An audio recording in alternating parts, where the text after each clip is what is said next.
Netizens na aliw ng sobra sa tila nahihilong cute reaction umano na ito ni Pablo.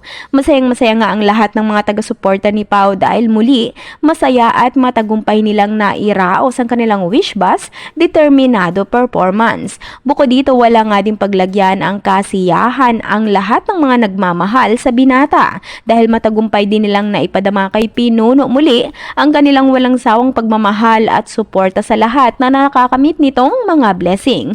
Isa nga din sa kinagiliwan din ng lahat ay ang video na ito ng kanilang bias online kung saan makikita itong masayang malapit sa kanyang mga fans na tila para umano itong nahilo sa bagay na tinitingnan or kung sino ang kanyang uunahin. Mapapansin nga sa video kung gaano ito ka-cute sa kanyang naging reaction. Kaya naman hindi napigilan ng isa niyang supporter na hindi ulit-ulitin ang cute video na ito ng kanyang bias. Watch this.